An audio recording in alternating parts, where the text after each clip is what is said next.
Hello students, last lecture के अंदर अपन ने काइनेमेटिक्स से रिलेटेड कुछ क्वेश्चंस, कुछ क्वेरीज देखी थी। कुछ एक दो क्वेरीज और मिली हैं, वो क्वेरीज अपन देखते हैं इस लेक्चर के अंदर, और वो क्वेरीज करने के बाद हम अपने टॉपिक्स पे आगे चलेंगे। ठीक है, तो अपनी जो नेक्स्ट क्वेरी है वो अपन देखते हैं जो मिली है। अपनी नेक्स्ट क्वेरी नीट यूजी का क्वेश्चन है, 13 में आया था। वो क्या बोल रहा है, that there is a stone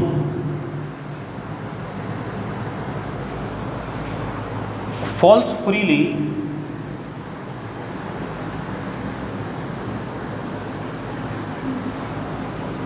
under gravity।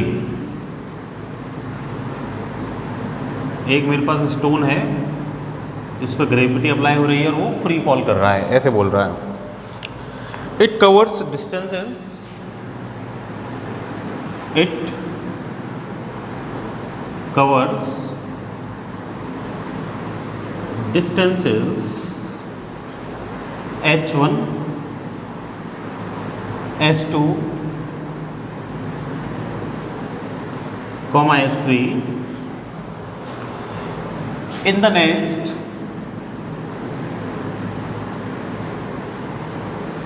5 seconds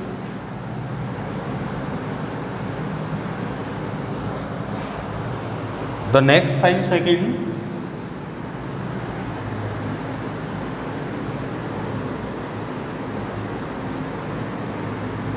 and next 5 seconds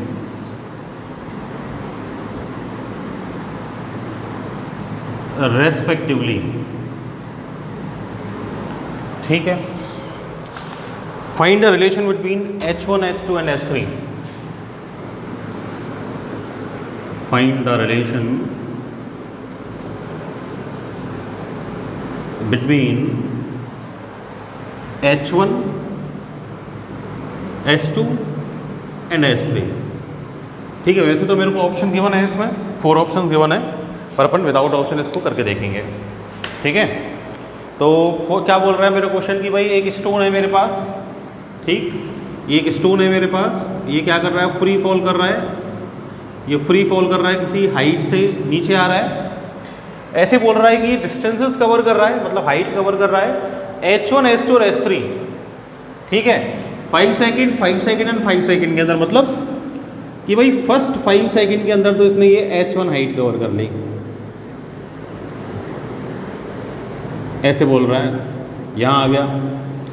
उसके बाद नेक्स्ट 5 सेकेंड के अंदर ये इसने h2 ये डिस्टेंस कवर कर लिया, ऐसे बोल रहा है, यहाँ आ गया। फिर नेक्स्ट 5 सेकेंड के अंदर इसने ये h3 कवर कर लिया और ये फाइनली ग्राउंड पे आ गया, जहाँ भी जा रहा होगा। लेट ग्राउंड है तो ग्राउंड पे आ गया ये। ठीक है, अब ये जो स्टोन है इसके h1, h2 और h3 ये मेरे को डिस्टेंसेस गिवन है, और ये डिस्टेंसेस जो कवर कर रहा है वो कवर कर रहा है 5 सेकेंड, 5 सेकेंड एंड 5 सेकेंड के अंदर। तो मेरे से जो रिलेशन पूछ रहा है वो पूछ रहा है h1 का, h2 का और h3 का, इन तीनों का रिलेशन मेरे को बताना है। ठीक है, अब h1, h2, h3 क्या है, ये अपने डिस्टेंसेस है। मेरे पास इक्वेशन ऑफ मोशन है, उनका यूज़ करना है मेरे को। First equation v equal to u plus at, s equal to ut plus half, at square, v square equal to u स्क्वायर प्लस 2as। ठीक है, अब वर्टिकल फ्री फॉल हो रहा है तो g आ जाएगा a के प्लेस पे। ठीक है, s इज h जो भी गिवन है मेरे को हाइट। ठीक है, अब मेरे को क्या करना है कि भाई देखो टाइम मेरे को पता है, हाइट h1, h2, h3 इनका मेरे को रिलेशन चाहिए। अब फ्री फॉल हो रहा होगा तो इनिशियल वेलोसिटी क्या रही होगी, भाई ड्रॉप किया होगा इसको, u इक्वल टू क्या हो गया, 0 हो गया। तो t, g तो नोन है मेरे को, पहले से 10 होता है, g, t, u और s मेरे को गिवन है क्वेश्चन में, तो इनका relation second equation of motion वो मैं अप्लाई कर सकता हूँ। अगर वो second equation of motion apply करूँ मैं इस फर्स्ट पोर्शन ऑफ मोशन के लिए, that is h1, so s is h1, तो h1 इक्वल टू क्या हो जाएगा, s equal to ut plus half gt square. So h1 equal to u t plus half gt square. अब u तो 0 है, ठीक, टी कितना है 5 सेकेंड, तो H1 क्या आ गया, ये तो 0 हो गया, half g T is 5 second, तो 5 का स्क्वायर क्या आ जाएगा 25, तो क्या आ जाएगा ये 25 जी। इक्वेशन नंबर क्या आ गई फर्स्ट। ठीक है, this is the value of H1। अब देखो क्या है कि भाई S2 जो है, यहाँ मेरे को इसकी इनिशियल वेलोसिटी नहीं पता कि भाई H1 कवर करने के बाद इसकी वेलोसिटी क्या होगी, नहीं पता मेरे को। ठीक है, नहीं पता। इसके अलावा क्या है कि मेरे को इसकी फाइनल मतलब इधर S2 कवर करने के बाद वेलोसिटी क्या होगी वो भी नहीं पता, तो U भी मेरे को पता नहीं है, तो मेरे पास प्रॉपर डेटा नहीं है सेकंड वाले फेज के लिए। ठीक है, लेकिन अगर मैं फेज 1 और फेज 2 को मिला दूं मोशन को, तो इसमें मेरे पास सफिशिएंट डेटा है दोनों का, total distance S1 plus S2, total time 5 + 5 10 second, और मेरे पास U भी है और G तो मेरे को पता ही है। ठीक है, तो मैं सेकंड फेज से कैलकुलेशन नहीं कर सकता, तो मैं क्या करूंगा, फर्स्ट और सेकंड फेज दोनों को कंबाइन कर दूंगा। तो सेकंड और फर्स्ट फेज को देखूं तो टोटल कितना है भाई, S इक्वल टू तो H1 प्लस S2 है, U इनिशियल वेलोसिटी 0 है, टाइम T 5 + 5 क्या हो जाएगा 10 सेकेंड, और G तो पता ही है मेरे को वो 10 होता है, तो वही second equation of motion apply कर दो, S equal to ut plus half g t square, तो S क्या हो गया H1 plus S2 equal to U तो 0 हो गया, तो हाफ जी टी स्क्वायर 10 का स्क्वायर क्या हो जाएगा 100, तो ये क्या आ जाएगा 100 जी। इक्वेशन नंबर क्या आ गई सेकेंड। ठीक है भाई, ऐसे ही क्या होगा कि भाई थर्ड फेज के बारे में भी मेरे पास सफिशिएंट डेटा नहीं है, U नहीं पता, V नहीं पता, तो क्या करूँ, इन तीनों को कंबाइन कर दूं तो U 0 है, H1 plus S2 plus S3, total distance 5 5 5 15 second के अंदर कवर कर लिया। तो तीनों को अगर कंबाइन कर दूं तो S तो क्या हो गया H1 plus S2 plus S3, ठीक, T कितना हो गया 15 सेकेंड। ठीक है, और U तो 0 है ही, तो S equal to ut plus half e t square, तो S is H1 plus S2 plus S3 equal to ut तो 0 हो गया, और हाफ जी टी स्क्वायर 15 का स्क्वायर क्या होता है 225, तो क्या हो जाएगा ये 225 जी। इक्वेशन नंबर क्या आ गई थर्ड। ठीक है, अब मेरे को जो रिलेशन चाहिए वो किस किस का चाहिए, H1 का, S2 का और S3 का। तो H1 S2 S3 की इनकी वैल्यूज मेरे को चाहिए। H1 की वैल्यू तो है, S2 की कहाँ से आएगी, ये H1 प्लस S2, ये H1, ठीक, तो ये H1 plus S2 minus H1 हो जाए, तो minus H1 plus H1 cancel out, तो ये जो इक्वेशन है 2 इसमें से 1 को माइनस कर दूं तो S2 की वैल्यू आ सकती है, इक्वेशन 2 माइनस का इक्वेशन 1 क्या आ गया भाई, H1 प्लस S2, RHS में से RHS और LHS में से LHS माइनस कर दो, और माइनस का क्या आ जाएगा H1 plus S2 minus H1 equal to, ये RHS में से RHS 1/2 100G माइनस का 1/2 25G। ठीक है, तो क्या आ गया ये भाई, ये तो कैंसिल आउट हो गए, S2 इक्वल टू क्या आ गया हाफ, और G तो कैंसिल आउट आ जाएगा, तो कॉमन आ जाएगा 100 माइनस 25 क्या आ गया 75, दैट मीन्स S2 क्या आ जाएगा 1/2 इंटू 75G। इक्वेशन नंबर क्या आ गई 4। ऐसे ही S3 की वैल्यू निकाल सकता हूँ क्या, कि भाई देखो ये H1 plus S2 plus S3, ये H1 प्लस S2 ये दोनों माइनस हो जाए, तो ये प्लस का H1 S2 से कैंसिल आउट हो जाएंगे, तो माइनस कैसे, वही माइनस कर दूँ 3 में से 2 को, तो इस बार इक्वेशन 3 माइनस का इक्वेशन 2 क्या आ जाएगा, H1 plus S2 plus S3 minus का H1 और माइनस का S2 इक्वल टू 1/2 225G और माइनस का 1/2 और क्या हो जाएगा 100G। तो क्या हो गया भाई, ये तो कैंसिल आउट हो गए, क्या बचा S3 इक्वल टू 1/2 और G तो कॉमन आ गया, 225 माइनस 1 क्या आ जाएगा 125G। इक्वेशन नंबर क्या आ गई 5th। तो वैल्यू आ गई मेरे पास H1 S2 S3 की। ठीक है, तो वैल्यूज आ गई, तो देखो क्या है कि H2 इक्वल टू क्या है 1/2 और 75G। ठीक है, तो H2 equal to 1/2, 75 is 25 into 3G, 1/2 25G क्या है? 1/2 25G इज H1, तो इसका मतलब H2 क्या आ गया? 3H1, ठीक है। ऐसे ही H3 इज 1/2 125, क्या लिख सकता हूँ? 25 इंटू 5G, 1/2 25G क्या है? क्या है भाई? H1, तो क्या आ जाएगा ये? 5H1, ठीक है। तो H1 इक्वल टू क्या है? H2/3 है, H2/3 है और H3/5 है, ठीक है। तो this is the relation between H1, H2 and H3, और यही ऑप्शन मेरे को गिवन था उसमें एक, तो this is the correct answer, ठीक है। कर सकते हैं इजीली, आगे समझ में। नेक्स्ट क्वेश्चन देखते हैं।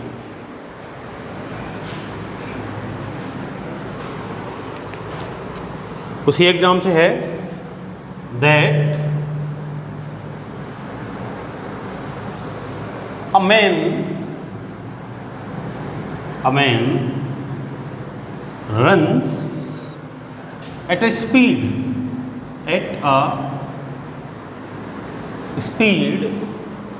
of 4 मीटर पर सेकेंड, ठीक है, टू ओवरटेक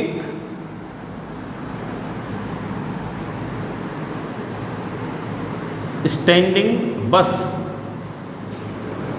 एक पर्सन है, वो क्या कर रहा है? वो 4 मीटर पर सेकंड की स्पीड से, एक बस खड़ी हुई थी, उसको देखता है कि भाई बस खड़ी हुई है, उसको उस बस को पकड़ना है, तो वो 4 मीटर पर सेकंड की स्पीड से रन करना, भागना स्टार्ट करता है, ठीक है। और वो बस को ओवरटेक करना चाहता है। when he is 6 metre behind, जब वो बस से कितना पीछे है? 6 मीटर है बिहाइंड द बस, ठीक है। ये t इक्वल टू 0, यहां से ऑब्जर्वेशन स्टार्ट किया, ऐसे बोल रहा है question. The bus moves forward, the bus moves forward and continue, बस चलना स्टार्ट करती है और कंटिन्यू करती है with a constant acceleration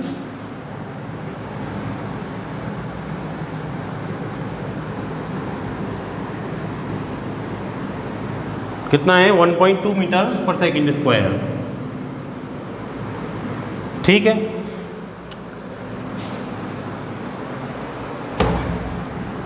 So find the time taken to overtake the bus, ठीक है। ऑप्शन इसमें भी गिवन है, अपन को डायरेक्ट करेंगे अपन, ठीक। क्या बोल रहा है क्वेश्चन में? देखो, क्वेश्चन ये बोल रहा है कि भाई एक मैन है ना, चलो ये एक मैन है, ये क्या कर रहा है? ये एक स्पीड से रन कर रहा है, कहता है कितनी स्पीड से? 4.0 मीटर पर सेकंड से, किसकी तरफ? एक बस की तरफ, ठीक है। ये बस की तरफ जा रहा है। अब जब ये बस की तरफ जा रहा है, तो बस क्या कर रही है कि भाई स्टैंडिंग थी, पहले तो खड़ी हुई थी, उसके बाद जब ये 6 मीटर पे था ना, इधर 6 मीटर पे था बस से, तो जब 6 मीटर पे था तब t इक्वल टू 0 था, ऑब्जर्वेशन स्टार्ट किया अपन ने, तब बस मूव्स फॉरवर्ड, बस आगे चलने लग गई, बस चलने लग गई किसी वेलोसिटी से आगे, ठीक है। अब बस जब चलने लग गई, अच्छा इनिशियली तो u इक्वल टू क्या था? 0 था, ठीक है, t इक्वल टू 0 पे, तो जब बस चलने लग गई the bus move forward and continue मतलब कांस्टेंट एक्सेलरेशन, आगे जब जा रही है ना बस, तो उसका एक्सेलरेशन कितना है? 1.2 मीटर पर सेकेंड स्क्वायर से एक्सेलरेशन देखो क्या कर रही है, आगे जा रही है। अब अपन को बोल रहा है कि भाई find the time taken to overtake the bus. अब जो मैन है ना, जो पर्सन है, वो इस बस को कितने टाइम में ओवरटेक कर लेगा, वो मेरे को बताना है, ठीक है। अब ओवरटेक कितने टाइम में कर लेगा ये मेरे को बताना है, तो वो टाइम मेरे को फाइंड करना है। मैं ये लेट कर लेता हूँ, late let the person overtake the bus in t time, let t time के अंदर वो ओवरटेक कर लेगा। ठीक है, अब t टाइम के अंदर अगर वो ओवरटेक कर लेगा तो क्या होगा कि भाई वो 4 मीटर पर सेकंड की स्पीड से चल रहा है। ठीक है, t टाइम के अंदर उसने ओवरटेक किया तो 4 मीटर पर सेकंड की कांस्टेंट स्पीड है। ठीक है, एक्सेलरेशन तो है ही नहीं इसका, इक्वल टू क्या है 0। अब एक्सेलरेट नहीं हो रहा तो इक्वेशन ऑफ मोशन तो लगेंगे ही नहीं। ठीक है, सिंपल फॉर्मूला लगेगा, speed equal to distance upon time. तो इसने क्या डिस्टेंस कवर किया ओवरटेक करने पर, वो मैं निकाल सकता हूं। डिस्टेंस कवर्ड बाय मैन कितना होगा, डिस्टेंस कवर्ड बाय पर्सन। ठीक है, कब, जब वो ओवरटेक कर चुका है, कितना, s लेट कर लो s1, speed equal to distance upon time, distance equal to speed into time. Speed कितनी है 4, टाइम कितना लिया उसने t। इतना डिस्टेंस उसने कवर किया कब, जब उसने बस को ओवरटेक किया। ठीक है, अब क्या होगा कि भाई बस ने भी तो कोई ना कोई डिस्टेंस कवर किया होगा, कितना किया है। अब बस ने जब डिस्टेंस कवर किया तो बस तो एक्सेलरेट हो रही है, उसका u 0 है, बस का u क्या है 0 मीटर पर सेकेंड। बस का एक्सेलरेशन कितना है 1.2 मीटर पर सेकेंड स्क्वायर, ये है। और टाइम, कितने टाइम तक चली बस, भाई ओवरटेक किया तभी तक तो लेना है अपन को ऑब्जर्वेशन। तो t टाइम, टाइम कितना है t सेकेंड तक का ही तो मेरे को देखना है बस का डिस्टेंस। ठीक है, अब बस का डिस्टेंस कितना हो जाएगा, डिस्टेंस कवर्ड बाय बस,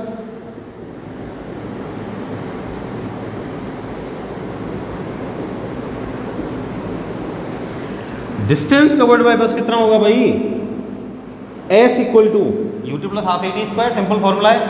ठीक है, सेकेंड इक्वेशन ऑफ मोशन, तो u तो 0 है तो हाफ a कितना है 1.2 और इनटू में क्या हो गया t स्क्वायर। तो बस का जो डिस्टेंस है s2 ऐड कर लेता हूं, तो s2 कितना हो गया 0.6 t स्क्वायर। बात आई ना समझ में, ये डिस्टेंस किसने कवर किया, बस ने, कितने टाइम में, t टाइम में। लेकिन अगर उस पर्सन को, उस बस को ओवरटेक करना है तो क्या करना पड़ेगा कि भाई बस यहाँ थी, बस ने कितना डिस्टेंस कवर कर लिया, ये 0.6 t स्क्वायर। तो बस ने जितना डिस्टेंस कवर किया वो तो इसको कवर करना ही है, साथ में ये जो डिफरेंस था 6 मीटर का वो भी तो कवर करना है। इसका मीनिंग क्या हो गया कि भाई जो s1 है distance covered by man, that is equal to s2, वो तो कवर करना ही है उसको, और प्लस कितना कवर करना है 6 मीटर। तो s1 must be equal to s2 plus 6, तभी ओवरटेक माना जाएगा। तो इसका मतलब क्या हो गया कि s1 क्या हो गया मेरा 4t must be equal to s2 0.6 t square, और प्लस में क्या आ गया 6, 10 से मल्टीप्लाई कर दूं तो 40t इक्वल टू क्या आ गया 6t स्क्वायर, और प्लस का क्या आ गया 60।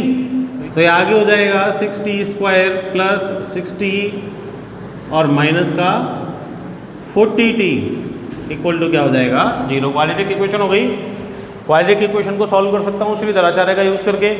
ठीक है, क्या है फॉर्मूला, t रूट कैसे निकलेगा, माइनस का b plus minus under root b square minus का 4ac, और अपॉन में क्या हो गया 2a। ठीक है, तो 2a हो गया, तो t इधर a क्या है t स्क्वायर का मल्टीपल 6, b क्या है t का मल्टीपल माइनस का 40, और c क्या है कांस्टेंट 60। वैल्यू पुट करो तो t इक्वल टू क्या आ जाएगा, माइनस का minus 40 plus minus under root b square 40 का स्क्वायर 1600।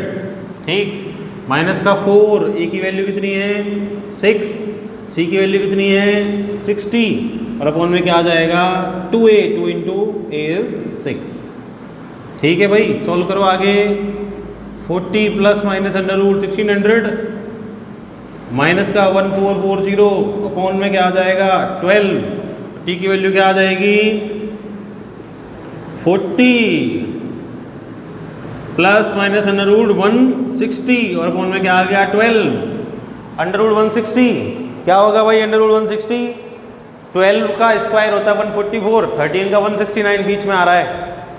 ठीक है, 12 पॉइंट समथिंग 12 ले लेता हूँ लेट, ठीक है, अप्रोक्सीमेशन कर लेता हूँ इसका, प्लस माइनस 12/12, तो क्या हो जाएगा, either T will be 40 plus 12/12 और टी विल बी 40 माइनस 12/12, तो क्या आ गया, टी 52/12, तो टी वन क्या आ जाएगा, क्या 4.3 के समथिंग आ जाएगा, ठीक। इधर से क्या आएगा, 28/12, टी टू इक्वल टू, तो कितना आ गया, 2.3 के समथिंग आ जाएगा, ठीक। तो टी टू इक्वल टू 2.3 आ गया, तो जब 2.3 सेकंड पे ओवरटेक करी जाएगा तो 4.3 सेकंड का तो कोई मतलब ही नहीं है, ठीक है। तो इसका मतलब क्या हो गया कि इसका जो आंसर है वो अप्रोक्सीमेटली कितना आना चाहिए, 2.3 के आसपास आना चाहिए। तो अपने पास वो जो 4 ऑप्शन है ना, उनमें अपन को 2.3 ही दे रखा है, ठीक है। तो 2.3 के आसपास का 2.4 वगैरह जो भी आंसर होगा, 2.2 वो मेरा क्या होगा, टाइम होगा, क्योंकि अप्रोक्सीमेशन से मैंने किया है, तो अप्रोक्सीमेशन से मेरा आंसर 2.3 आ गया। तो this is the time taken by the person to overtake this bus, ठीक है सर। कुछ ग्राफ अपन देख लेते हैं। स्लोप की बात अपन ने पहले की थी, ठीक है। तो सबसे पहले बात करते हैं ग्राफ्स की। तो सबसे पहले ग्राफ्स में बात कर लेते हैं किसकी, पोजीशन टाइम ग्राफ की, ठीक है। वो उसमें डिस्टेंस डिस्प्लेसमेंट दोनों आ सकते हैं, ठीक है। अगर मान लो ये टाइम एक्स एक्सिस पे, अच्छा एक्स एक्सिस पे अपन जनरली टाइम ही लेते हैं, इसलिए इसको टाइम एक्सिस भी बोल देते हैं अपन, ठीक है।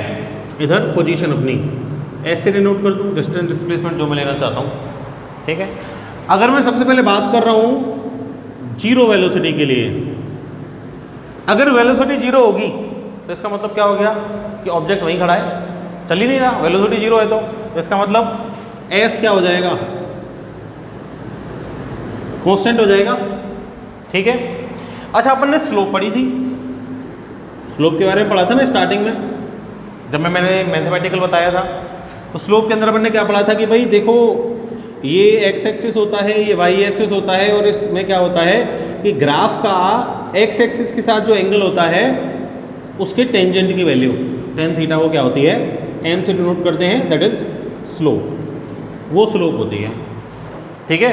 अब इस स्लोप जो है ना वो डिफरेंट टाइप की हो सकती है, जैसे कि मुझे पता है कि भाई थीटा की वैल्यू अगर लेस देन 90 में रखूं, ठीक, तो जो टेन थीटा है, टेन थीटा लेस देन 90 के लिए हमेशा कैसा होगा, पॉजिटिव वैल्यूज आएंगी।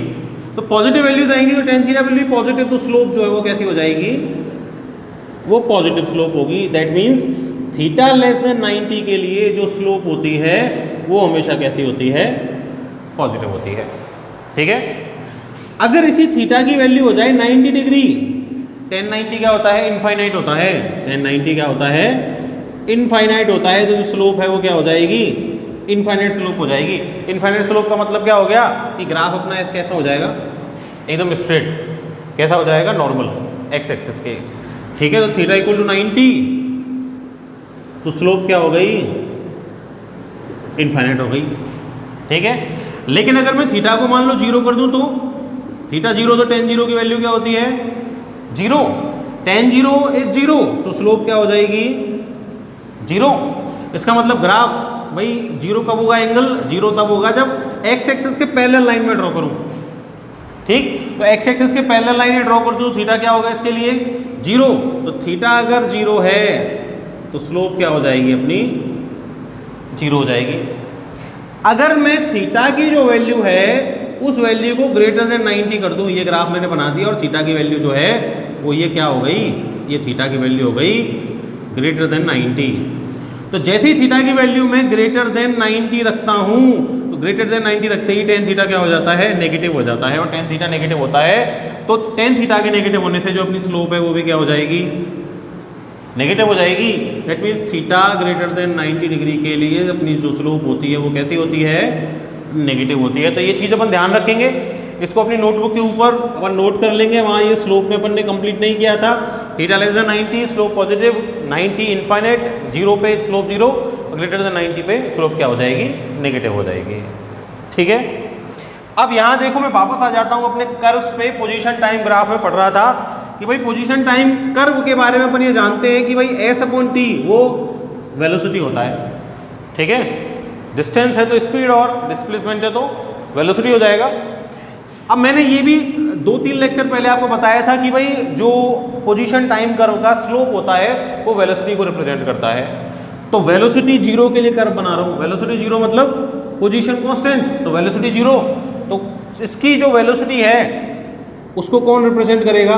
स्लोप, तो स्लोप भी क्या हो जाएगी? 0। स्लोप 0 हो जाएगी तो कर्व कैसा बनेगा? स्ट्रेट लाइन, ठीक है। तो this will be the graph between position and time for velocity 0 और कांस्टेंट पोजीशन, ठीक है। अब मान लो कि भाई ये तो फर्स्ट पोजीशन हो गई, जो वेलोसिटी है वो वेरिएबल है,